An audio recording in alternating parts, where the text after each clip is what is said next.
정용실의 뉴스 브런치. 안녕하십니까, 정용실입니다. 2000년대 초반에 선풍적인 인기를 끌었던 국민 사진첩, 국민 SNS 싸이월드가 최근에 이제 폐업을 한 것으로 확인이 됐죠.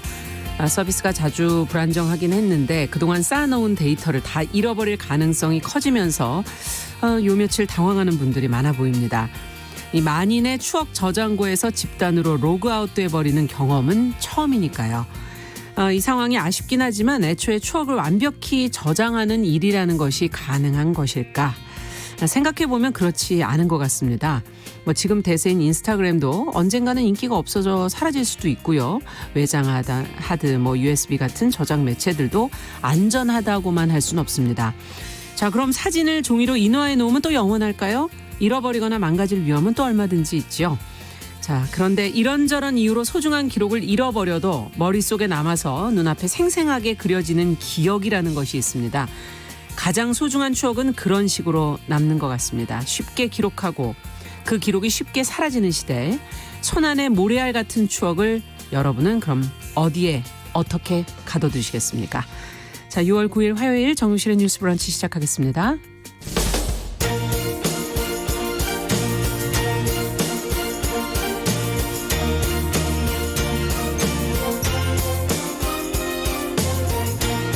여성의 감수성으로 세상을 봅니다. KBS 1라디오 정용실의 뉴스 브런치. 여러분의 의견을 기다립니다. 문자는 샵 9730으로 보내주세요. 짧은 문자 50원, 긴 문자 100원이 부과됩니다. KBS 모바일 콩, 유튜브를 통해서도 무료로 참여하실 수 있습니다. 네, 정용실의 뉴스 브런치는 항상 여러분들과 함께 만들어가고 있습니다. 앞서 말씀드린 것처럼 문자 KBS 콩 그리고 유튜브 라이브 실시간으로 계속 열고 있습니다. 항상 많은 분들이 함께해 주고 계셔서 감사합니다. 자, 오늘도 이제 뉴스픽으로 시작을 또 해보도록 하죠. 평론가 두 분 자리하셨습니다. 더 공감 여성정치연구소의 송문희 박사님 안녕하세요. 네, 안녕하세요. 네, 전혜율 사평론가 안녕하십니까? 네, 안녕하세요.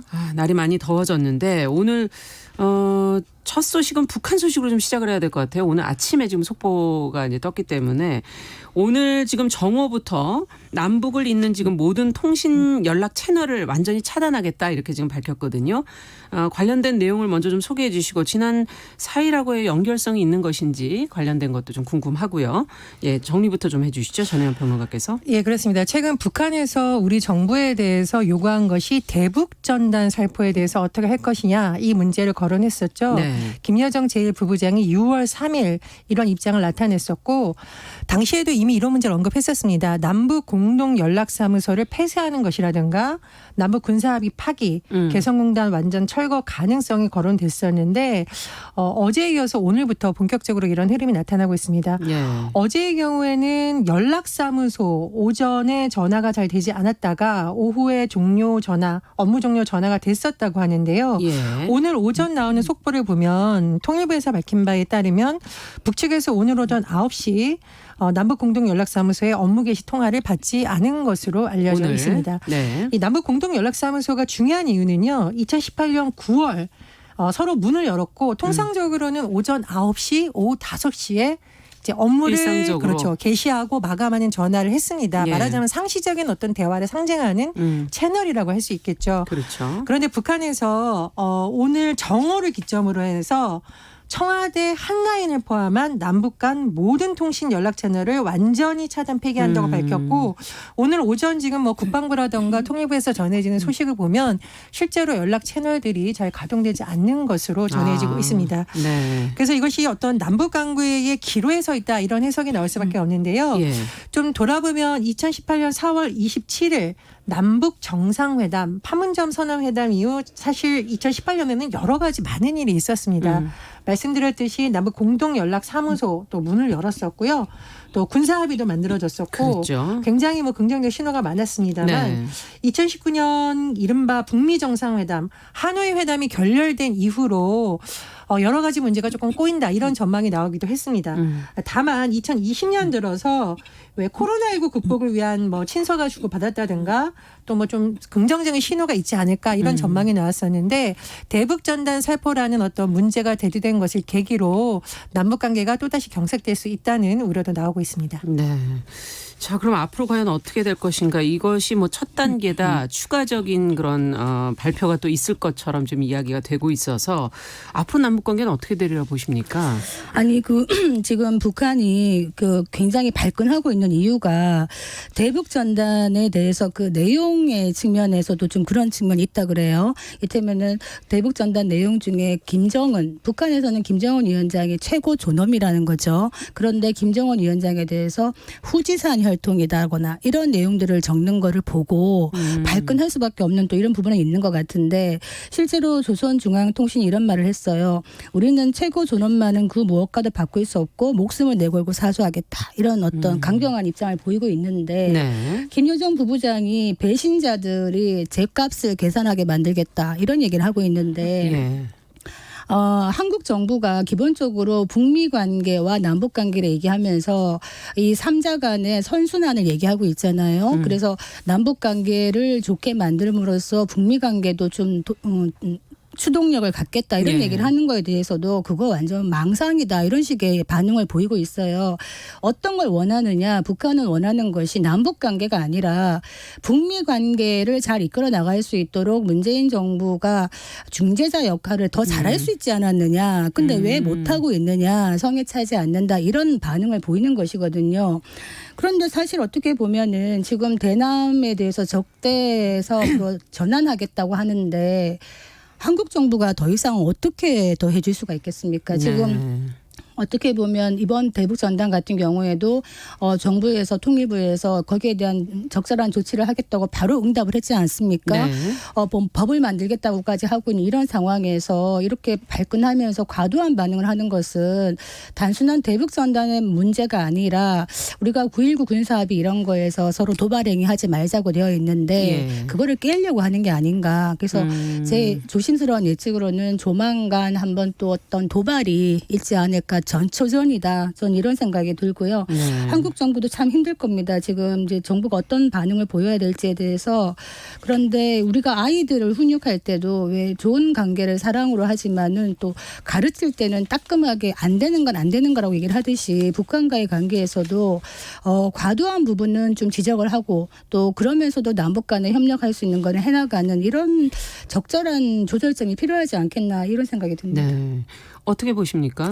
최근 여권에서 북한에 대해 개창장이 거친 어떤 담화 내용 이런 것에 대해서 가는 말이 와야 뭐 오는 말이 곱다. 오는 말이 와야 가는 말이 곱다. 이런 말을 이제 인용을 하면서 북한도 좀 그런 과격한 것은 좀 자제해달라는 표현을 좀 우회적으로 한 것으로 보입니다. 네. 근데 저는 뭐 말씀해 주셨듯이 이게 대북 전단만의 문제가 아니라 그동안 이어질 듯 말 듯한 어떤 남북 간의 새로운 만남이라던가 네. 또는 뭐 북미 대화라던가 여러 가지 북한으로서 시도했던 시도들이 잘 진행되지 않았던 것에 대한 불만이 그렇군요. 좀 갑자기 표출된 것이 아니냐 이렇게 생각을 하고요. 다만 이제 남북 관계라는 것이 이전 정부에서 그렇고 특히 현 정부의 경우에는 항상 쭉 잘 되던 것이 아니라 잘 됐듯 안 됐듯 하다가 또 잘 됐다가 잘 됐듯 안 됐다 하다가 또 그것을 계기로 오히려 대화가 복원이 됐다가 그런 경우가 많았습니다. 그래서 이것이 대화 안 하면 이렇게까지 할 거야라는 신호로 봐야 될지 아니면 정말로 깨야 되는 것인지 그것은 네. 조금 향후 북한의 움직임을 지켜봐야 될 것 같고요. 최근에 김여정 부부장 담화 이후에 김정은 위원장이 노동국 정치 관련한 회의를 한 자리에서는 대남 관련한 언급이 없었습니다. 그래서 여전히 역할을 나누고 있는 그렇죠. 건가요? 뭐 일각에서는 그것이 뭐 굿캅, 배드캅 한쪽은 때리고 한쪽은 어르는 네. 방식 아니냐라는 전망이 나오고 있는데 어쨌든 향후 북한에서 어떤 대응을 할지는 조금 더 좀 냉정하게 지켜볼 필요가 있다. 그렇게 전망합니다. 그러니까 사실은 지금 문재인 대통령이 최선을 다하고 있죠. 북한 문제에 있어서 어떻게 보면은 끝없는 인내를 하고 있고 북한은 남북 관계를 만들어내기 위해서 많은 제의들을 하고 있음에도 불구하고 이런 식의 반응을 보인다는 것에서는 조금 좌절감도 저는 약간 느낍니다. 그런데 문제는 지금 탈북 단체가 25일 날 예. 그 대북 전단 100만 장을 뿌리겠다 이렇게 얘기를 하고 있는데 아마 뭐 많은 걱정이 돼도 되겠습니다만 그러네요. 그것을 또 기화로 북한이 어떤 또 반응을 보일 것인가 좀 걱정이 되는데요. 일단 기본적으로 북한이 남북 관계에 대해서 별 흥미를 느끼지 않는다는 것은 큰 걸림돌이다 이런 생각이 듭니다. 트럼프 대통령을 우리가 어떻게 마음대로 할 수 없다는 걸 뻔히 알면서도 이런 불만을 얘기하고 있는 것이거든요. 글쎄요, 저는 좀 생각이 다른데 일단 트럼프 대통령이 지금 미국 내에서의 입지가 뭐 예전 같지 않고 그리고 대선도 얼마 남지 않았기 때문에 그렇죠. 북한에서 과연 트럼프 대통령과의 대화를 계속 원할까는 조금 더 봐야 되는 시점으로 보입니다. 지금 6월이잖아요. 미국 대선 지금 국면을 보면 그리 오래 남지 않았죠. 그렇습니다. 예, 민주당의 뭐 대선 후보도 사실상 확정이 됐다라고 나오고 있고 여론조사 결과도 조금씩 나오고 있고요. 그렇습니다. 사실상 미국에서 8월이면 경선 국면으로 들어간다고 하거든요. 뭐 북한에서 이미 그런 걸 다 계산하고 있다고 봅니다.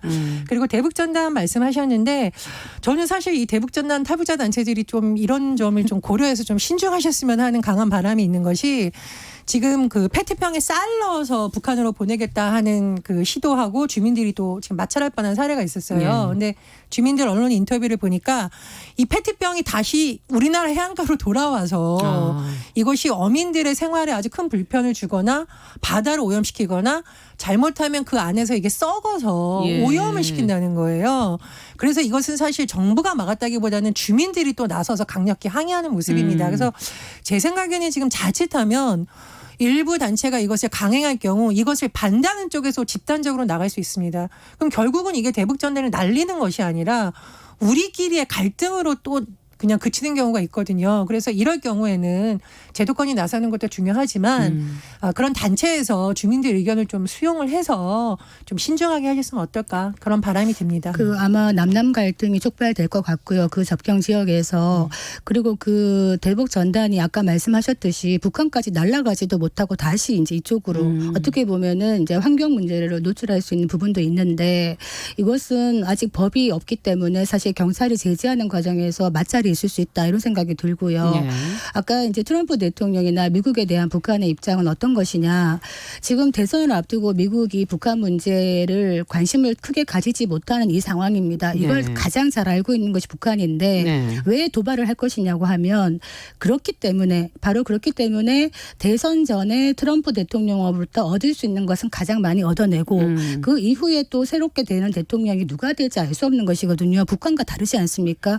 임기가 바뀌기 때문에 북한으로서는 지금 할 수 있는 최선을 아마 하지 않을까. 도발로 뭔가 끌어내는 관심을. 받고 싶은 그런 것이 좀 있지 않을까 이런 생각이 듭니다. 자, 저희가 앞으로 좀 관련 내용이 나오게 되면 계속 좀 전달을 해드리도록 하겠습니다. 자, 두 번째 뉴스는 지금 코로나 관련된 뉴스인데요. 이 학생들이 지금 순차적인 등교 개학이 이제 어제로 다 마무리가 됐고 지금 그런데 곳곳에서 지금 코로나19 확진자가 나오면서 학부모들은 계속 걱정과 우려를 쏟아내고 있습니다. 그리고 또 지금 뭐 격일제, 격주제 이렇게 지금 등교들을 하고 있기 때문에 무늬만 등교 아니냐 뭐 이렇게 지적하시는 분들도 계시고 불만도 있는 것 같고요. 관련 내용을 좀 정리를 해볼까요? 제가 이거 이제 저희 아이도 학교를 갔잖아요. 근데 몇 달 만에 갔는데 지금 아이들이 그런 놀이를 하고 있다 그래요. 서로 이제 마스크를 거의 잘 안 벗기 때문에 처음에 눈으로 서로 알아보기.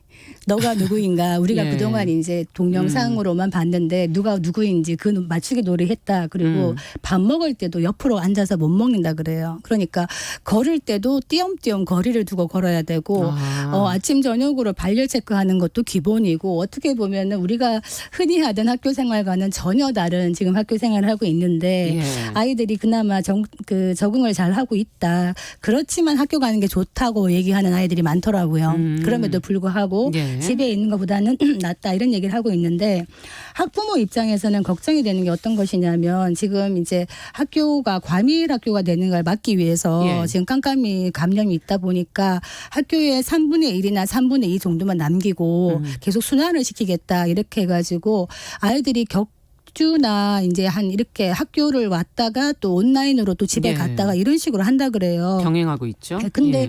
학부모들 중에는 어떤 걱정을 또 하는 사람들이 있냐면 이거 더 위험한 거 아니냐. 아. 예, 그런 식으로 어차피 특히 기숙사 같은 경우는 더 심하고요. 일반 학교 같은 경우에도 이거 문의만 등교하는 거 아니냐, 형식적인 거 아니냐, 차라리 온라인을 하면 어떻겠느냐 이런 견해도 있지만은 한편에서는 또 맞벌이 부부인 경우에는 아이들의 온라인 수업을 봐주지도 못하고 점심도 못 챙겨주는 이런 상황이 몇 달을 갔기 때문에 등교 계약이 좋다 이렇게 하는 견해도 있고 많이 나뉘고 있습니다. 네. 지금 오랜만에 학교 가는 거를 아이들은 좋아하는 것 같은데 학사 일정도 사실 아직 좀 마무리가 제대로 안 돼서 특히 고3 같은 경우는 중요하고요. 보내면 또 불안하고 안 보낼 수도 없고 어떻게 학부모들 마음은 참 혼란스러우시겠어요. 학부모들도 고민이 많고 지금 현장 교사들이 굉장히 고민이 힘드시죠? 많다고 합니다. 네. 왜냐하면 원격 수업으로 할 수 있는 내용이 있고 원격 수업을 할 수 없는 내용이 있잖아요. 그렇죠. 예를 들면 아직까지 우리나라가 원격 수업으로 뭐 기말고사를 본다든가 그렇게 하진 않습니다. 그렇다 보니 중간고사, 기말고사, 그다음에 여러 가지 뭐 수행평가, 학력평가 이런 일정이 계속 잡혀 있다는 거죠. 근데 이것이 교사들이 자의적으로 미루거나 안 하거나 할 수 없는 상황입니다. 아. 그러니까 지금 학교에서는 또 학사 일정을 맞추느라고 교사들이 굉장히 고민을 그렇죠. 하고 있고 교사들 입장에서는 만약에 다시 이것이 뭐 휴원이 된다던가 이랬을 경우에 또 공황 상태가 올 수 있다라는 우려가 굉장히 많은 것 같습니다. 그래서 지금 교육부에서도 굉장히 뭐 긴급하게 대응을 할 거고 걱정하지 말라라고 계속 안심을 시켜주고 있는데 굉장히 촉각을 곤두세우고 있는 것으로 보입니다. 그래서 어쨌든 학생들 안전이 굉장히 중요하니까요. 교육부의 대응이 매우 중요할 것으로 보이고요. 또 다르게 제가 보고 있는 지점은 지금 수능. 아마 지금 고3들이 어느 때보다 제일 힘든 힘들 한 것 해를 같아요. 보내지 않을까 예. 싶습니다. 아마 10월 수능 일정이 뭐 계획대로 진행될 것 같다고 아침에 속보가 나오고 있는데 예. 저는 수능 일정 관련해서는 교육부에서 최대한 빨리 확정해 주는 것이 오히려 나을 수도 있다. 학생들 입장에서는 뭔가 자꾸 바뀌는 것이 좀 불안한 거거든요. 그래서 그런 부분은 좀 신경 써줬다면 좋겠다는 생각이 듭니다. 그리고 이 이제 언론 인터뷰를 보니까 학생들이 한 말 중에 제가 가슴에 정말 와닿는 말이 있었습니다. 이게 정말 아이들다운 말이에요. 얼른 코로나19가 사라져서 친구들과 마음껏 놀고 싶다. 그렇겠죠. 사실 어른들은 학사 일정 고민하고 예, 시험 고민하고 맞아요. 우리 애가 공부 못하면 어떡하나 이런데 아이들의 마음은 하나인 것 같아요. 친구들과 마음껏 놀고 싶다. 마스크도 벗지도 못하고. 그렇습니다. 마스크 벌고.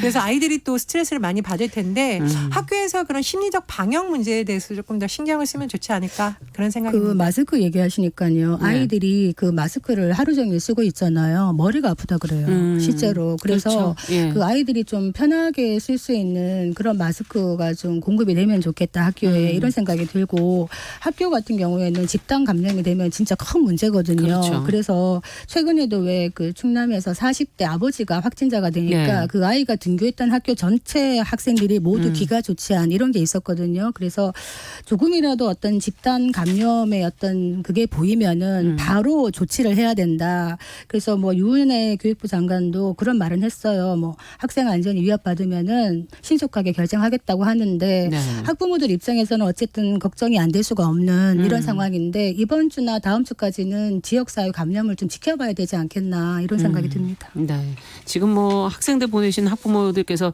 몇 분이 그 의견 올려주셨네요. 9532번님께서는 5학년이라 오늘 처음 큰딸을 보냈다라는 얘기 해주신 분도 계시고요. 또 아소카님은 초등학생은 지금 학교 가도 운동장 못 나가고 식당 통제되고 말 못하고 교도소랑 비슷하다 뭐 이런 답답하다는 의견 보내주신 분들도 있고요. 네. 한마디 더 지금 문제가 되는 게 아이들 중에요. 비염이나 네. 천식기도 있는 아이들이 기침을 하게 많거든요. 되죠. 그러면은 콧물도 나고 기침을 해요. 근데 이 비염은 사실은 이거랑은 코로나19랑은 다른 것이거든요. 네. 실제로 그 전문가 교수님도 엘러지 비염이나 천식 같은 경우는 이 코로나19랑 다르기 때문에 마스크를 잘 쓰고 거리를 1m 두면은 전염성이 없다라고 얘기도 하시는데도 불구하고 실제로 이 아이들이 학교를 못 가요. 못 가고 있고. 왜냐하면 등교를 거부당하고 있기 때문이에요. 그렇기 때문에 이 부분은 보건소랑 소아과나 내과가 서로 미루지 말고 전파 가능성이 있는지에 대해서 확실하게 좀 진단서를 발급해주면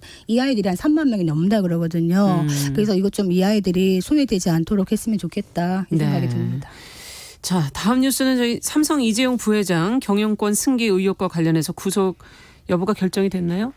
예. 전혜연 평론가께서 관련 내용 좀 정리를 해주시죠. 예, 제가 이제 검찰 관련한 소식을 전할 때 키워드를 이렇게 나눠드리는 이유가 시점이 이제 복합적으로 작용을 하잖아요. 그렇죠. 예. 좀 일단 첫 번째 키워드 말씀을 드리면 삼성전자의 어떤 핵심 인물, 삼성의 핵심 인물 3인방을 네. 키워드로 잡았습니다. 누구냐면 이재용 삼성전자 부회장, 음. 최지성 예전 삼성 미래전략실장, 네. 그리고 김정중 전 미전실 전략팀장 이 3명에 대한 구속영장이 청구가 되는데 3명 모두에 대해서 기각이 됐습니다. 이 3명이 이 3인방을 가리켜서 이번 사건의 핵심 관계자들이라고 그렇죠. 하는데 어쨌든 법원에서 구속영장을 기각을 해서 이재용 부회장의 경우에는 지금 기각 조치된 상황입니다.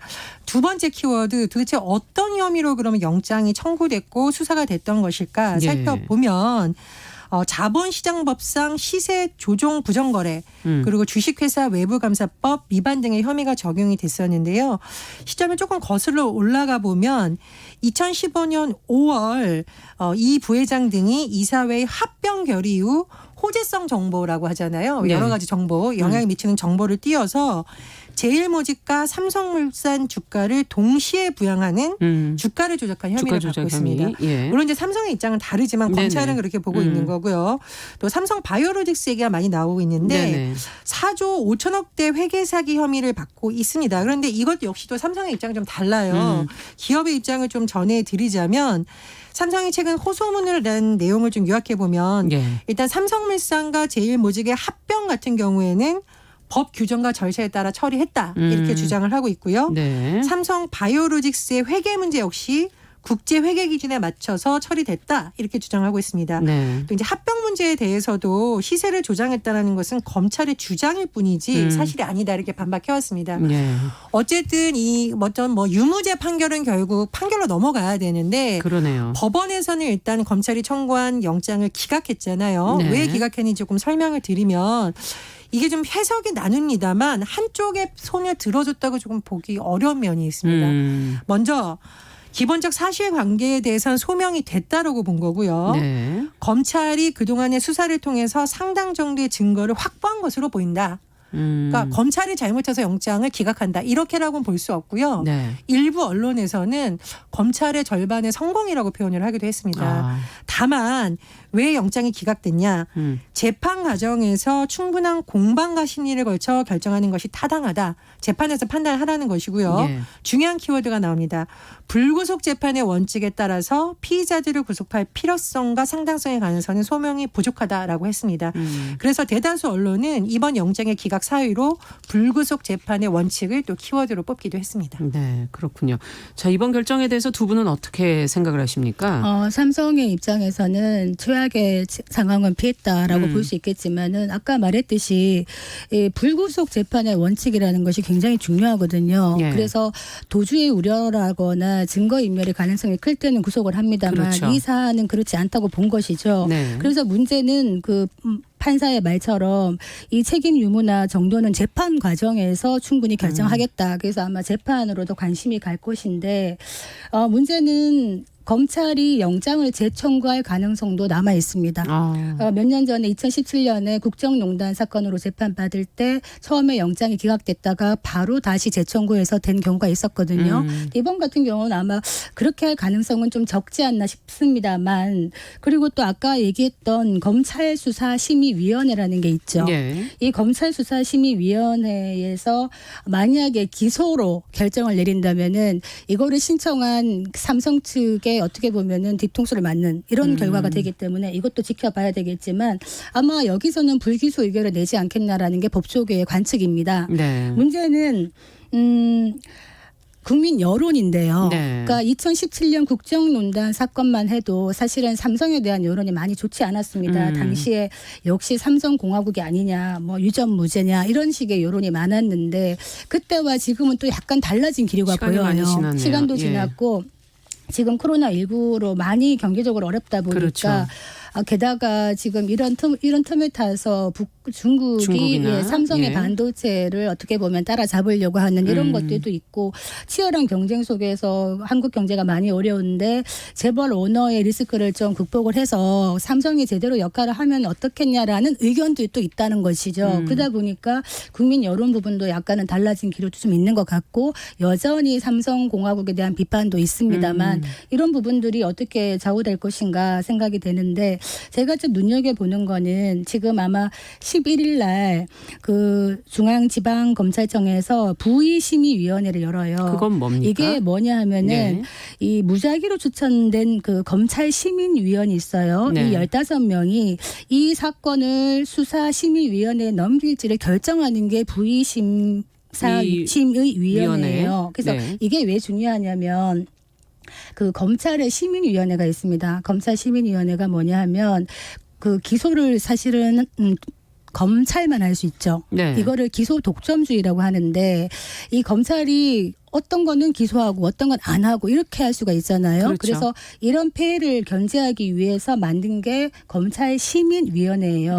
이게 2010년에 만들어졌어요. 네. 그 검사 성접대 사건 이후에 만들어진 건데 거기에 따라서 또 검찰 심의위원회가 만들어진 거예요. 2018년에. 네. 그래서 만약에 이번에 이걸로 이제 이재용 사건의 첫 수혜자가 될 것인가 이 부분도 조금 관전 포인트라고 보여집니다. 네. 어떤 결정이 나오게 될지 지켜보겠습니다. 전혜연 평론가께서는 어떻게 보세요? 그 민주사회를 위한 변호사 모임과 참여연대가 네. 이 법원 구속영장이 청구된 시점, 그러니까 기각되기 전이죠. 기자회견을 열었습니다. 그래서 굉장히 이제 삼성에 대해서 비판적인 의견을 냈는데 왜냐하면 준법 경영을 모면한 법 경시행위에 대해서 엄중한 처벌이 필요하다 이렇게 강조를 했었고요. 그리고 사실 이제 우리 기업인들이 이렇게 기소가 되거나 검찰 수사 받으면 경제 살리기 많이 그렇죠. 얘기하잖아요. 네. 거기에 대해서도 굉장히 비판적인 시각을 드러냈습니다. 그래서 당시 그 성명이 나온 거 보면 경실련에서 성명을 냈는데 삼성을 비롯한 한국 재벌의 정상적 경영, 건전한 소유 지배구조 확립은 향후에도 불가증인 것이 아니냐, 즉 네. 엄벌해야 된다는 주장을 내고 있습니다. 그래서 뭐 판결은 결국 법원의 몫입니다만 그렇죠. 일각에서 또 왜 이렇게 삼성을 비판하는지 삼성에서 뭐 좀 돌아봐야 되지 않을까. 그러네요. 똑같은 선례는 반복하지 않도록 새로운 체계를 마련해야 네. 되지 않을까. 네. 그런 생각이 듭니다. 재밌는 게 오너 네. 리스크라고 얘기하는데 어제 그 구속에 짧게 관련된 해주셔야겠는데요. 상황에서도 삼성전자 주가가 올라갔더라고요. 그렇군요. 네. 예, 재판 결과를 좀 지켜봐야 되겠습니다. 오늘 뉴스픽 전혜연 평론가 더 송문희 박사님과 함께 진행해봤습니다. 오늘 말씀 잘 들었습니다. 감사합니다. 감사합니다. 정용실의 뉴스 브런치 듣고 계신 지금 시각 10시 32분 향해 가고 있고요. 라디오 정보센터 뉴스 듣고